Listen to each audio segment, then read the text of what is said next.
1992 में जब राम मंदिर मूवमेंट अपने पीक पे था, उस समय अजमेर में जिहादी दरिंदे हमारी बेटियों को फंसा रहे थे।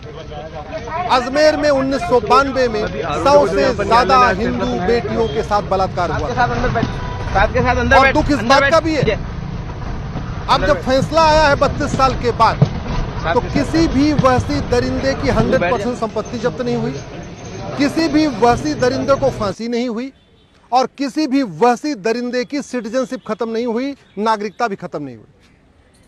32 साल के बाद फैसला आया है, इसलिए मैं बार बार कहता हूं हमारा कानून घटिया है, हमारी पुलिस व्यवस्था सड़ चुकी है, हमारा इन्वेस्टिगेशन का तरीका सड़ चुका है, हमारी न्यायिक व्यवस्था सड़ चुकी है, हमारे कानून लचर हैं, बहुत ही कमजोर हैं, हमारे कानूनों से खौफ नहीं पैदा होता।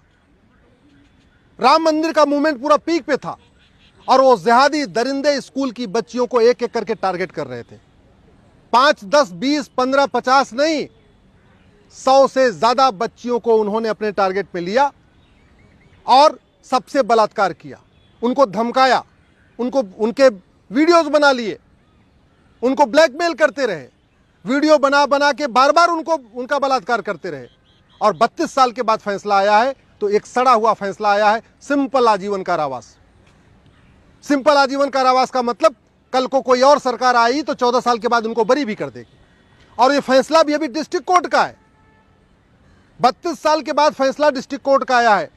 अभी वो अपील करेंगे, हाई कोर्ट में जाएगा, 10 साल मुकदमा वहां चलेगा, 42 साल हो गया, मामला सुप्रीम कोर्ट में भी आ सकता है, उसके बाद राष्ट्रपति की दया याचिका भी है, अलग अलग तरीके और भी इस पूरे मामले को लंबा करने के लिए। पुलिस रिफॉर्म की जरूरत है, जुडिशियल रिफॉर्म की जरूरत है, one nation one police code की जरूरत है, पुलिस चार्टर लागू करने की जरूरत है कि आपका अगर आपने एफआईआर किया तो आपको 1 महीने के अंदर जांच पूरी करनी है। मुकदमा इसलिए लंबा चलता है कि इन वहशी दरिंदों ने झूठ का सहारा लिया, इन वहशी दरिंदों ने झूठे गवाह तैयार किए, अपने झूठे कागज बनाए, झूठे मेडिकल सर्टिफिकेट बनाए, सब कुछ झूठा अपना एफिडेविट फाइल किया, लेकिन इनकी सजा नहीं बढ़ी। क्यों? क्योंकि हमारे देश में झूठी गवाही गंभीर अपराध नहीं है, झूठा डॉक्यूमेंट तैयार करना अपराध नहीं है, झूठा एफिडेविट फाइल करना गंभीर अपराध नहीं है। तो झूठ का सहारा लेके इन्होंने 1992 में बलात्कार किया और 2024 में जाके फैसला आ रहा है, मुकदमे को 32 साल तक लंबा खींचते रहे।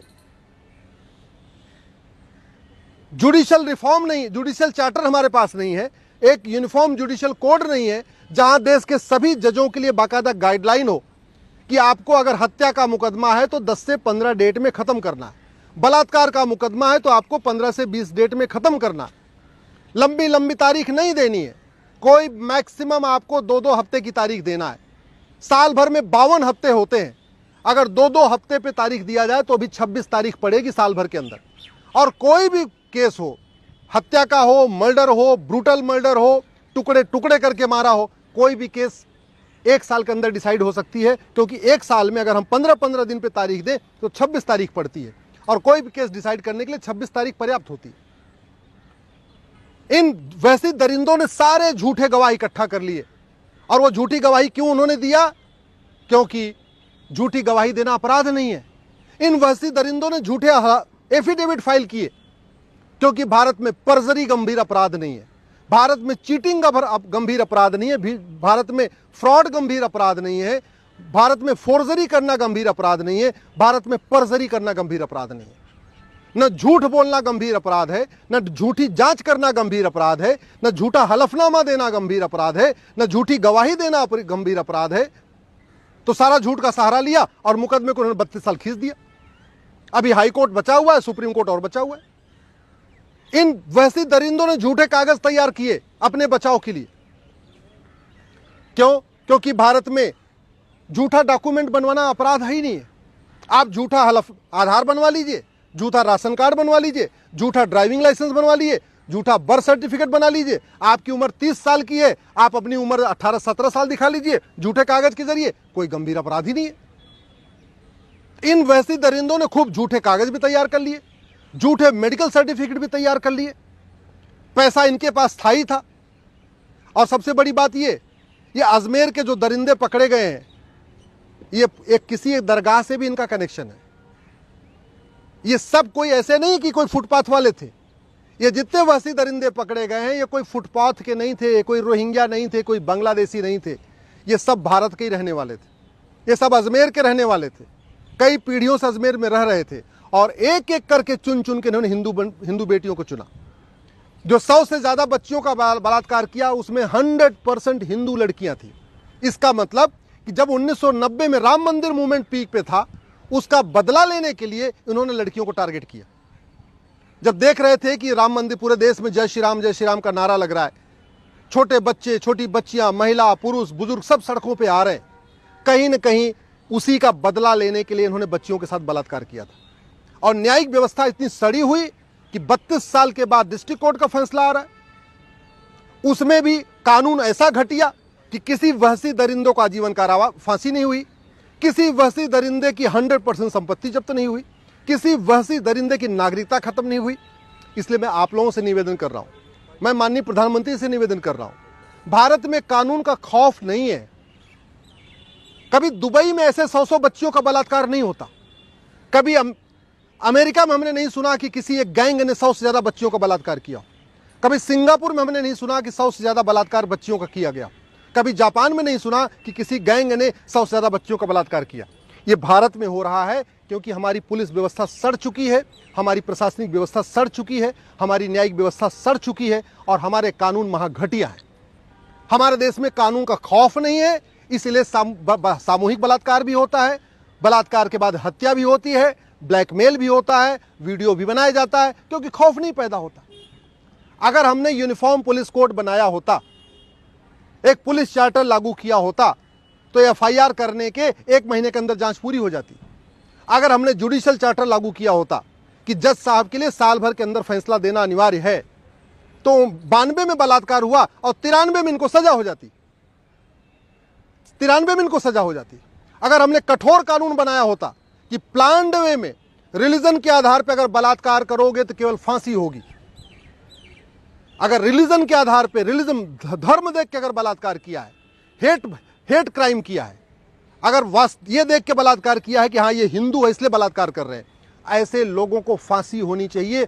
और अगर फांसी ना हो तो अंतिम सांस तक जेल में रखने की व्यवस्था होनी चाहिए और इनकी नागरिकता खत्म होनी चाहिए। इनके घर पे बुलडोजर चलाने की जरूरत नहीं है, इनके घर को नीलाम कर देना चाहिए और नीलामी के बाद जो पैसा बचे वो पीड़ित के परिवार को देना चाहिए। बुलडोजर चलाने से खौफ नहीं पैदा होगा, खौफ तब पैदा होगा जब कानून कठोर होगा, सजा जल्दी होगी और ये बलात्कार तब रुकेगा जब ये जो मुगलिया स्कूल चल रहे हैं जो नफरत सिखाते हैं, ये जो विदेशी स्कूल चल रहे हैं नफरत वाले, ये बंद होंगे। इसलिए मैं माननीय प्रधानमंत्री से निवेदन कर रहा हूं, भारत में मुगलिया स्कूलों को बंद करिए, भारत में यूनिफॉर्म एजुकेशन सिस्टम लागू करिए, ये गुलामी के पुलिस व्यवस्था खत्म करिए, भारत में यूनिफॉर्म पुलिस कोड लागू करिए, ये गुलामी की प्रशासनिक व्यवस्था खत्म करिए, भारत में यूनिफॉर्म एडमिनिस्ट्रेटिव कोड लागू करिए, ये गुलामी की न्यायिक व्यवस्था को बदलिए, भारत में यूनिफॉर्म जुडिशियल कोड लागू करिए, नार्को पॉलीग्राफ मैंडेटरी करिए, हत्या के केस में, बलात्कार के केस में, ड्रग स्मगलिंग के केस में, ह्यूमन ट्रैफिकिंग के केस में, जहां पे भी गंभीर अपराध हो वहां पे अपराधियों का narco test, polygraph test, brain mapping जरूरी होना चाहिए। और झूठ को गंभीर अपराध घोषित करिए, क्योंकि ये चाहे नशा तस्कर हैं, चाहे मानव तस्कर हैं, चाहे जिहादी हैं, चाहे उन्मादी हैं, चाहे हत्यारे हैं, चाहे बलात्कारी, अल्टीमेटली ये झूठा कागज बनवाते हैं, झूठे डॉक्यूमेंट बनवाते हैं, झूठा हेल्थ सर्टिफिकेट बनवाते हैं और वो इसलिए बनवाते हैं क्योंकि वो गंभीर अपराध नहीं है।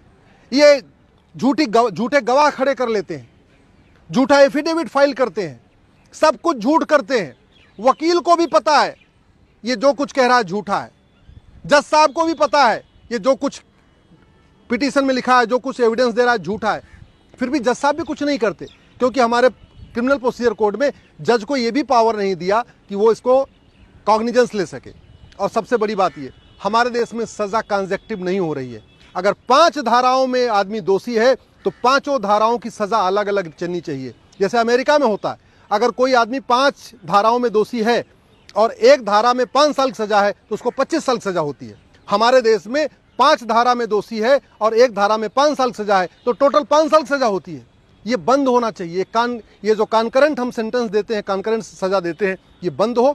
सबको कंसेक्टिव सजा हो, और सबसे बड़ी बात ये नार्को पॉलीग्राफ ब्रेन मैपिंग जरूर मैंडेटरी हो, पुलिस चार्टर लागू हो, जुडिशियल चार्टर लागू हो, सिटीजन चार्टर लागू हो, एडमिनिस्ट्रेटिव चार्टर लागू हो, तब जाके कानून का खौफ पैदा होगा। नहीं तो जब तक कानून का खौफ नहीं होगा ये बलात्कार नहीं रुकेगा।